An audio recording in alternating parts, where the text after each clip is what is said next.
అందరికీ నమస్కారం. నా పేరు రమ. అగ్రిమెంట్ వైఫ్ 45వ భాగం. రచయిత నీలిమ గారు. అమృత చెప్పిందంతా సైలెంట్‌గా వింటూ ఉంటారు ఇంట్లో వాళ్ళందరూ. కొద్దిసేపు అక్కడ మౌనం రాజ్యమేలింది. మమ్మా వీళ్ళంతా ఎవలు? ఇది మన ఇల్లేనా? ఈళ్ళందరినీ నేనెప్పుడూ తోడలేదు. నువ్వెప్పుడూ ఇక్కలికి తీసుకురాలేదు నన్ను అని బుజ్జి బుజ్జి మాటలతో అంటున్న నాని మాటలకు అప్పటి వరకు బొమ్మల్లా ఉండిపోయిన అందరూ అటువైపు చూపులు తిప్పుతారు. నాని మాటలకు సమాధానం ఏం చెప్పాలో తెలియక మౌనంగా ఉండిపోతుంది అమృత. మళ్ళీ నాని మాట్లాడుతూ మమ్మా ఎప్పుడు తోడు ఏమీ తెప్పవు. ఏమడిగినా తర్వాత అంటావు. నాకు తెప్పవు. ఇప్పులు తోడు తెప్పవా అని అంటాడు అలిగినట్లుగా మొహం పెట్టి. నాని మాటలకు ముందుగా తేరుకున్న విశాల్ నాని దగ్గరకొచ్చి నాని బుగ్గల మీద అపురూపంగా చెయ్యి వేసి నిమురుతూ ఇది నీ ఫ్యామిలీ నాన్న. నేను నీకు నాన్ననవుతాను అని ఇంట్లో వాళ్ళందరినీ కూడా చూపిస్తూ పరిచయం చేస్తాడు. వాళ్ళందరినీ చూసిన ఆనందంలో ఆ బుజ్జి నాని కళ్ళల్లో ఒక అందమైన మెరుపు. ఆ మెరుపుని చూస్తున్నకుండా వాళ్ళందరికీ తెలుస్తుంది. వాడు ఇన్ని రోజులు ఎవరూ లేరని ఎంతగా బాధపడుతున్నాడో ఆ చిన్ని మనసులో. ఎంత దిగులు పెట్టుకున్నాడో అని. అమృతకైతే పట్టరాని ఆనందంగా ఉంది. అమృత మనసులో ఇంకా ఎత్తుకెదిగిపోయాడు విశాల్. విశాల్‌ని చూస్తూ కంట్లోంచి ఆగకుండా కన్నీళ్లొచ్చేస్తున్నాయి అమృతకి. అది చూసిన విశాల్ కళ్ళతోనే సైగ చేస్తాడు వద్దని. అప్పుడు తుడుచుకుంటుంది. "మమ్మా వీళ్ళందరూ మన ఫ్యామిలీ మెంబర్సా? నాకెప్పుడూ నువ్వు చెప్పలేదు నాకు నాన్న ఉన్నాలు ఇంత అని చేతులు చాచి చూపించి పెద్ద పెద్ద ఫ్యామిలీ మెంబర్స్ ఉన్నారు నాకు. భలే భలే హ్యాపీగా ఉందని వాడికి వచ్చి రాని మాటలతో చెప్తుంటే ఇంట్లో వాళ్ళందరూ వాడి మాటలు విని ఎంతో పొంగిపోతున్నారు. అప్పటి వరకు ఎవరి ఆలోచనలో వాళ్ళు ఉండిపోయారు పెద్దవాళ్ళందరూ. విశాల్ ఎప్పుడైతే నీకు నాన్నని అని అన్నాడో అప్పుడు వాళ్ళందరూ కూడా ఆలోచనలో పడ్డారు. ఇప్పుడు విశాల్ నాన్నని చెప్పిన తర్వాత ఈ బాబుని వారసుడిగా ప్రకటించాలా? నలుగురు ఏమనుకుంటారని ఒక్కొక్కరు ఒక్కోలా ఆలోచిస్తున్నారు కానీ వాడి ముద్దు ముద్దు మాటలకి, వాడి పసి మనసుకి ఆ ఆనందం దూరం చేయకూడదని ఎవరికి వారు ఏం మాట్లాడకుండా సైలెంట్‌గా ఉండిపోతారు. అమ్మ అమృత ఇప్పుడు నువ్వు చెప్పిందంతా విన్న తర్వాత విశాల్ నిర్ణయం మాకు తప్పుగా అనిపించలేదు. మేమెప్పుడూ ఒకరి నిర్ణయానికి ఏకీభవించే ఉంటాము. అది పెద్దవారైనా, చిన్నవారైనా సరే తీసుకునే నిర్ణయాన్ని బట్టే ఉంటుంది కాబట్టి ఈ నిర్ణయం మాకెటువంటి అభ్యంతరం లేదని అంటారు భాస్కర్ గారు. అమ్ము వైపే చూస్తూ ఈ రోజుల్లో కన్నవాళ్ళే వదిలేసి వెళ్ళిపోతుంటే నీకు తనకి ఏ బంధం లేకపోయినా తనకు అమ్మవై పెంచుతున్నావు. నీ మంచి మనసు ఈ ఇంట్లోకి వచ్చినప్పటి నుంచి మేము చూస్తూనే ఉన్నాం. కానీ ఈ రోజు ఇంకా ఉన్నతంగా కనిపిస్తున్నావు నువ్వు. నా మనవడు చాలా అదృష్టవంతుడు. నీలాంటి భార్య వచ్చినందుకని పద్మావతి గారు అమృతని హత్తుకుని చెప్తారు. పార్వతి గారు కూడా అమృత ఆలోచనలకి ఎంతో పొంగిపోతారు. బంగారం నువ్వు ఎంత ముద్దుగా ఉన్నావో తెలుసా? ఇక ఇప్పటి నుంచే నీకు మేమందరం ఉన్నాం. నానమ్మ, తాతయ్య, అత్త, అమ్మ, నాన్న. ఇక నుంచి ఇదే ఫ్యామిలీ నీది కూడా అని అంటారు పార్వతి గారు నాని దగ్గరకొచ్చి వాడిని ఎత్తుకొని ముద్దు చేస్తూ. అరే లిటిల్ చాంప్ నువ్వెంత అందంగా ఉన్నావో తెలుసా అని ఐషు అంటుంది. వాడి బుగ్గల మీద ముద్దు పెడుతూ థాంక్యూ నువ్వు కూడా చూపులుగా ఉన్నావో తెలుసా అని అంటాడు ఫింగర్స్‌తో యాక్ట్ చేసి చూపిస్తూ. నాన్న విశాల్ ఇంతకీ అసలు అమృత ఎక్కడుందో అని నువ్వెలా తెలుసుకోగలిగావు? ప్రసాద్ ఏమైనా హెల్ప్ చేశాడా నీకు? అని అడుగుతారు భాస్కర్ గారు. నాని వైపు చూస్తూ మురిసిపోతున్న విశాల్ వైపు చూసి భాస్కర్ గారు అన్న మాటలకి అందరూ తల తిప్పి చూస్తారు. అవును ఎలా అని ప్రశ్నార్థకంగా చూస్తూ డాడ్ నాకు మన ఇంట్లో కెమెరాస్ చూసినప్పుడే తెలిసింది. అమ్ము ఎవరికీ చెప్పకుండానే అసలు సెక్యూరిటీ చూడకుండా జాగ్రత్త పడుతూ బయటకు వెళ్ళిందని. అందుకే బయట సెంటర్‌లో కెమెరాస్ చెక్ చేస్తే అక్కడ అమ్ము వచ్చినట్టు కనిపించలేదు. అంటే ఈ మధ్యలోనే తనని ఎవరో ట్రాక్ చేసుండాలి. అందుకే నేను ప్రసాద్ దగ్గరికి వెళ్లి ఫోన్ నంబర్స్ అన్నీ ట్రేస్ చేసి అమ్ము ఎక్కడుందో తెలుసుకోగలిగాను. తనైతే ఎక్కడుందో తెలుసుకోగలుగుతాను కానీ అసలు అమ్ము బయటకెందుకు వెళ్ళిందన్న విషయం దగ్గర నా మైండ్ ఆగిపోయింది. చైతుకి ఫోన్ చేశాను. ఏదైనా ఒక కంక్లూజన్ చెప్తాడేమో అని. అప్పుడే చైతు ద్వారా నాకు తెలిసింది నానిని అమ్ము ఎప్పటినుంచో తల్లిగా పెంచుతుందనే విషయం. మొదట నా మీద నమ్మకం లేక తను నాకు చెప్పలేదా అన్న బాధ, కోపం కలిగాయి కానీ ఆలోచిస్తే అమ్ము నిర్ణయం సరైందనిపించింది. ఆ తర్వాత మేము చేస్తున్న సెర్చింగ్‌లో ఒక ఇంట్లో దివాకర్ నానిని కూడా దాచాడని తెలిసింది. ముందు నానిని బంధించిన రూమ్ దగ్గరికి వెళ్లి అక్కడున్న అందరిని తప్పించి నానిని సేవ్ చేసి ఆ తర్వాత అమృత దగ్గరికి వెళ్ళడం జరిగింది. అక్కడ మొత్తం జరిగిందంతా వివరంగా చెప్తాడు విశాల్. అందరూ చక్కగా ఊపిరి పీల్చుకొని వదిలి తేలిగ్గా ఫీలయి చూస్తుంటారు. కానీ అమృత కళల్లో మాత్రం ఇంకేదో ప్రశ్న ఉండిపోయింది. మరి అది దేనికి సంబంధించిందో, ఆ ప్రశ్నకు జవాబు ఎప్పుడు దొరుకుతుందో. పోనీలే ఏదైతే ఏంటి ఇప్పుడైనా సరే వాడి గోల లేకుండా మీరు ఎటన్నా వెళ్లి సంతోషంగా ఉండండి. ఇంతకీ బాబు గురించి ఏం ఆలోచించారసలు? మన ఇంట్లోనే ఉంచుతారా? అని అడుగుతారు పద్మావతి గారు సందేహంగా చూస్తూ. ఇంకా ఏం మాట్లాడకుండా సైలెంట్‌గా కూర్చున్న భాస్కర్ గారి వైపే చూస్తూ ఏంటి డాడ్ ఇంకా ఏంటి ఆలోచిస్తున్నారని అడుగుతాడు విశాల్. ఆ దివాకర్ గురించి ఆలోచిస్తున్నాను. వాళ్ళ నాన్న పదవులు, డబ్బు, హోదా అంటూ నా మీద శత్రుత్వం పెంచుకొని నెగ్గాలని చూస్తున్నాడు. కానీ ఇలా ఆడపిల్లల్ని అడ్డుపెట్టుకొని ఎప్పుడూ ప్రయత్నించలేదు. కానీ దివాకర్ మాత్రం చీడపురుగులా తయారయ్యాడు. నువ్వు ఇప్పుడు కూడా ఇలా వదిలేసొస్తే ముందు ముందు మళ్ళీ ఏం చేయడానికి గ్యారంటీ ఏంటి? నాకు మాత్రం అది నచ్చలేదు. ఇప్పటి వరకు అంటే మన ఇంటి ఆడవాళ్ళని టచ్ చేయకుండా కేవలం ఏదో చేసుకుంటున్నారని చూసి చూడనట్టు వదిలేశాను. కానీ ఇప్పుడు నానికి దెబ్బ తగిలినట్టు అమృతకి చెప్పి, అమృత బయటికి రాగానే కిడ్నాప్ చేసి ఇదంతా ఎంత న్యూసెన్స్ అసలు. నువ్వు ప్రసాద్ కనుక టైంకి వెళ్ళకపోతే ఏం జరిగుండేది? ఊహించుకోవడానికే కూడా చండాలంగా, భయంగా ఉంది. ఇంత జరిగిన తర్వాత కూడా వాడిని వదిలేసి రావడం నాకసలు ఏమాత్రం నచ్చలేదు. పోలీస్ కంప్లెయింట్ ఇచ్చి ఎప్పుడూ ఇంక మళ్ళీ బయటకు రాకుండా వాళ్ళ హ్యాండ్ ఓవర్‌లో వదిలేస్తే బాగుండు కదా! అని నా అభిప్రాయం అని అంటారు భాస్కర్ గారు. అంటే ఇప్పుడు మనం పోలీస్ కంప్లెయింట్ ఇచ్చి వాళ్ళ స్టేషన్‌లో వదిలేస్తే వాడు మారతాడని గ్యారంటీగా ఉందా డాడ్? అప్పుడు ఇంకా ఇంకా పంతం పెరిగిపోయి నా మీద మరింత కోపం పెంచుకునే అవకాశం ఉంది. పోలీస్ స్టేషన్ నుంచి ఎప్పుడెప్పుడు బయటపడదామా? ఎప్పుడెప్పుడు ఏదో ఒకటి చేద్దామని ఆలోచిస్తుంటాడు తప్ప మారడానికైతే రియలైజ్ అవ్వడు. అదే కొంచెం ఇలా వదిలేస్తే అయినా ఇన్ని చేసినా నన్ను వదిలేస్తున్నారన్న ఆలోచన ఈ రోజు కాకపోతే రేపైనా వాడి బ్రెయిన్‌లో మెదులుతుంది. ఆ ఆలోచనే వాడు మారేలా చేస్తుంది. అందుకే నా ఈ ప్రయత్నం మనం జైల్లో పెడితే మనకి ఎలాంటి ప్రాబ్లమ్ రాకుండా ఉంటుందేమో కానీ వాడి జీవితం నాశనం అవుతుంది. వాడు ఒక్కడే జీవితంతో పోయినా పెద్దగా ఆలోచించకపోదును. వాడిని నమ్ముకొని పెళ్లి చేసుకున్న వాడి భార్య, కొడుకు మీద ఎన్నో ఆశలు పెట్టుకున్న తల్లి. వీళ్ళిద్దరి గురించి ఆలోచించే నేను ఈ డెసిషన్ తీసుకున్నాను డాడ్ అని అంటాడు విశాల్ వాళ్ళ నాన్న ఆలోచనలకి కంక్లూజన్ ఇస్తూ.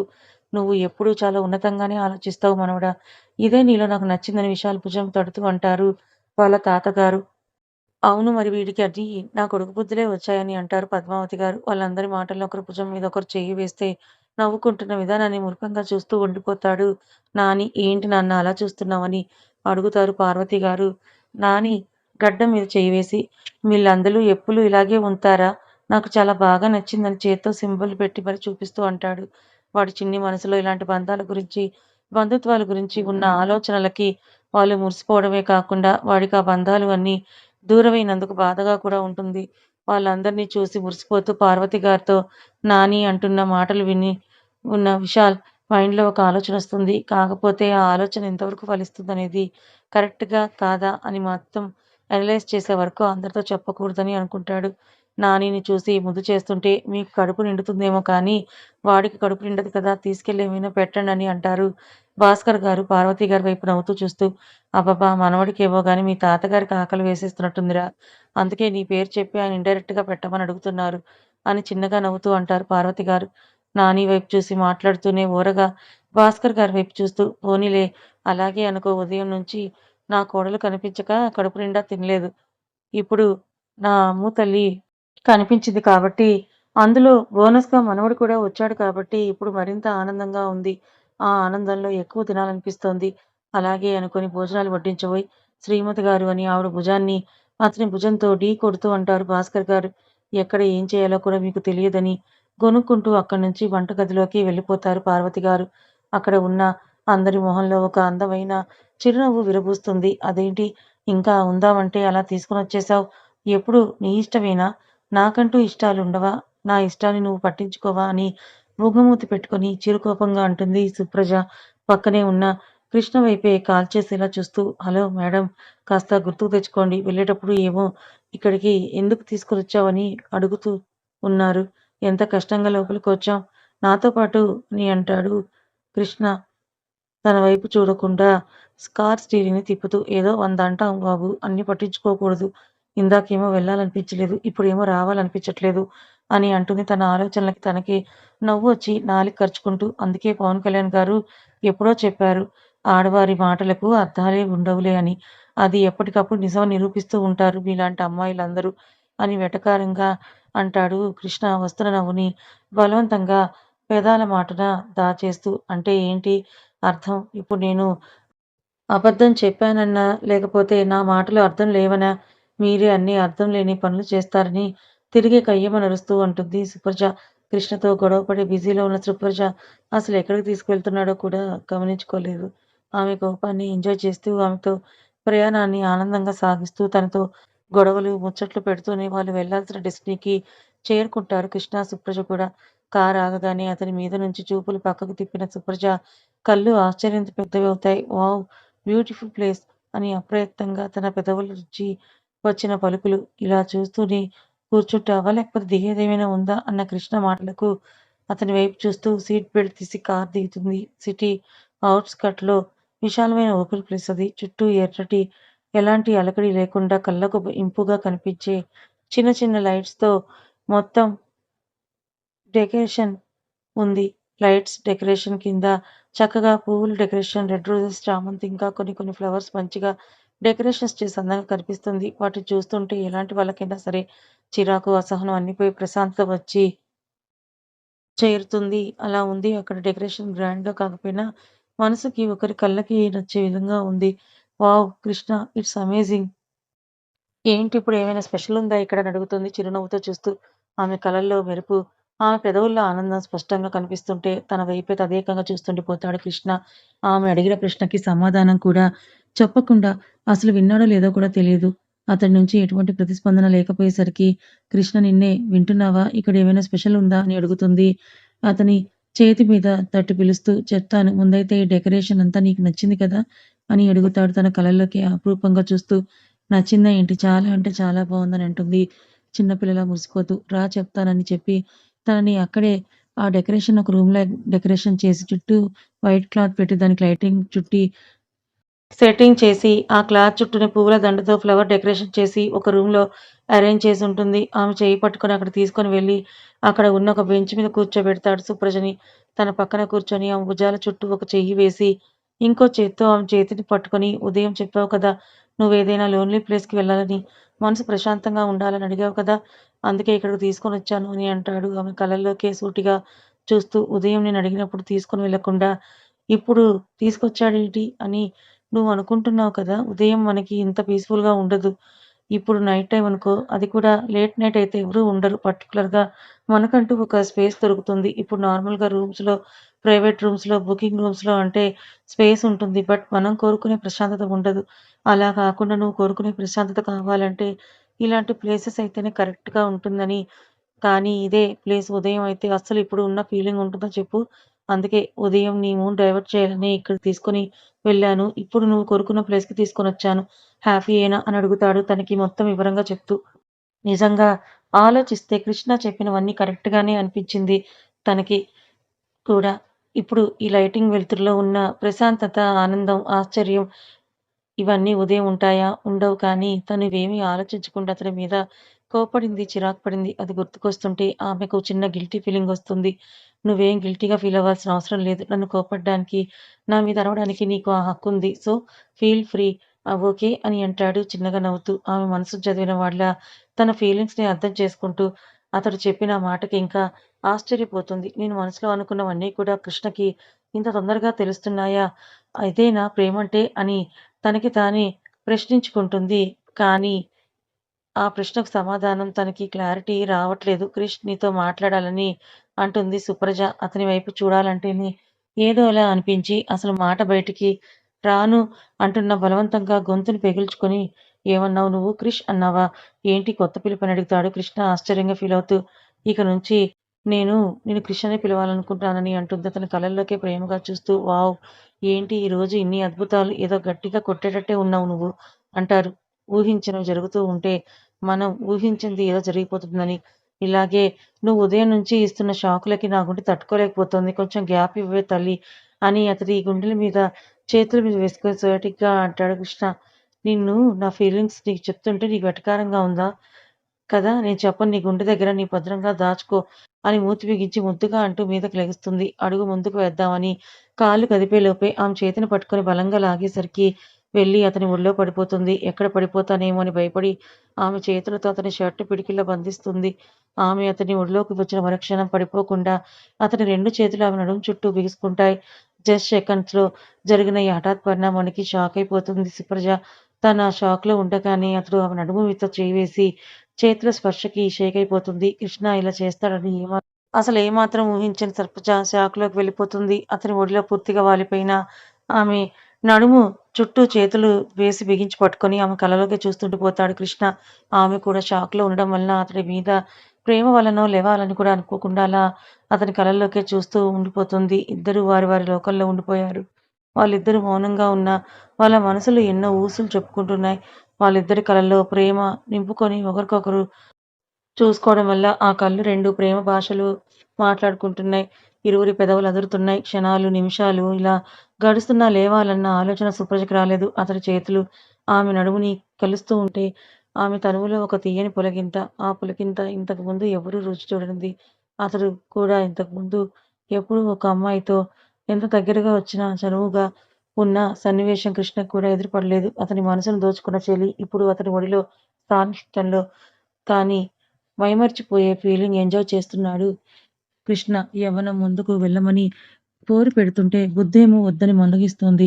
మనసుకి, బుద్ధికి జరిగిన పోరులో బుద్ధికి ఓటు వేసి కష్టంగా మనసును అదుపు చేసుకుంటూ ఆమె కళ్ళతో లోతైన అతని కళ్ళను పక్కకు తిప్పి కొంచెం చూసుకోవచ్చు కదా, నా మీద పడ్డావు. అదే బెంచ్ మీద పడేలా ఉంటే పాపం బుజ్జి తల్లి ఎంత అల్లాడిపోదును నీ దెబ్బకి అని అంటాడు ఒక చేత్తో బెంచ్‌ను తడుముతూ. అతడి మైకంలో ఉండిపోయిన సుప్రజ కృష్ణ అన్న మాటలు వెంటనే పసిగట్టలేకపోయింది. 2 నిమిషాలకు కానీ అర్థం కాలేదు ఏమన్నాడు. అంటే నేనంత లావుగా ఉన్నానా? నన్నంటావా? అతని గుండెల మీద, భుజం మీద చిన్నగా దెబ్బలు కొడుతూ ఉంటుంది సుప్రజ. అందుకే అంటారందరూ ఉన్న మాటంటే ఉలుకెక్కువ అన్నట్లు. నిజాలు చెప్తే ఇలాగే కోపం వస్తుందని అంటూ ఆమె కొడుతున్న దెబ్బలకు చేతులు అడ్డుపెడుతూ గట్టిగా నవ్వుతూ ఉంటాడు కృష్ణ. అప్పటి వరకు ఉన్న చిరు కోపం అతని మాటలకి ఇంకా ఎక్కువవుతుంటే, ఆ కోపాన్ని కళ్ళలోని చూపిస్తూ చుట్టూ చూసి, దూరంగా ఒక చిన్న కర్రపుల్ల లాంటిది ఉంటే తీసుకొని వచ్చి అతని వెంట పడుతూ ఉంటుంది. ఆగు కృష్ణ, నీ పని చెప్తాను. ఇప్పుడు నువ్వు నా చేతిలో అయిపోయావని అంటూ ముందు నన్ను పట్టుకోవడానికి ప్రయత్నించు. ఆ తర్వాత కొట్టి చూద్దాం అని అంటాడు. కృష్ణ ఆమెకు దొరకకుండా ముందుకు పరిగెడుతూ ఇంకా ఇంకా పంతం ఎక్కువైపోయి అతను పరిగెడుతున్న స్పీడ్‌ని మ్యాచ్ చేయడానికి ప్రయత్నిస్తూ అనుకోకుండా దారిలో ఏదో అడ్డు వచ్చి ముందుకు తూలి పడబోతున్న టైంలో చుట్టూ చెయ్యి వేసి పట్టుకుంటాడు. నేను పట్టుకోవాలని నీకంత కోరికగా ఉంటే చెప్పొచ్చు కదా, పట్టుకుంటాను. అంతేకాని ఒక్కసారి కాలు స్లిప్ అయి ఎన్ని సార్లిలా పడ్డం ఎందుకు అని చిలిపిగా కళ్ళెగరేస్తూ అంటాడు కృష్ణ. నీకే నన్ను పట్టుకోవాలని ఉంటే నన్ను అడగొచ్చు కదా, కావాలని హెల్ప్ చేసినట్టు పట్టుకోవడం ఎందుకని అంటే చిలిపిగా తిరిగి ప్రశ్నిస్తూ ఉంటుంది. అమ్మ దొంగ, నన్నే అంటున్నావా? నువ్వు నీ పని చెప్తాను కానీ ఆమె నడుము మీద గిలిగింతలు పెడుతూ అంటాడు కృష్ణ. అబ్బా ఆపు కృష్ణ, నవ్వలేక చచ్చిపోతున్నాను. అతను పెడుతున్న గిలిగింతలకి నవ్వలేక నవ్వుతూ అంటుంది చేతులు అడ్డుపెడుతూ. ఇప్పటికైనా నీ మనసు ప్రశాంతంగా మారిందా అని అడుగుతాడు కృష్ణ ఆమెకు దూరం జరుగుతూ. అక్కడ నువ్వుండగా మారకుండా ఎలా ఉంటుందంటుంది అతడి కళ్ళలోకి అపురూపంగా చూస్తూ. ఇన్ని షాకులా? నేను తట్టుకోలేకపోతున్నాను తల్లి. Bye bye. ఈ రోజుకి చాలు. మిగతావేవైనా ఉంటే రేపిద్దువు గాని. కొంచెం ఉదయాన్నే బీపీ టాబ్లెట్ ఇంకా హార్ట్‌కి సంబంధించిన టాబ్లెట్స్ అన్నీ కూడా నాకు తెలీదు. కొన్ని కొన్ని రెడీగా తెచ్చుకుంటానని అంటూ 2 అడుగులు ముందుకు వేస్తాడు కృష్ణ. ఇందుకే మరి నాకు కోపం వచ్చేది. నేను సీరియస్‌గా చెప్తుంటే కావాలని కామెడీ చేస్తావేంటి నువ్వు?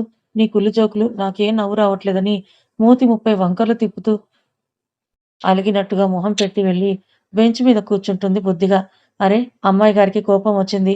ఇప్పుడు నేనేం చేస్తే ఈ కోపం తగ్గుతుందని గడ్డం కింద చెయ్యి వేసుకొని ఆలోచిస్తున్నట్లు నటిస్తూ, ఆ! ఒక ముద్దిస్తే కోపం ఎగిరిపోతుందేమో అని అంటాడు.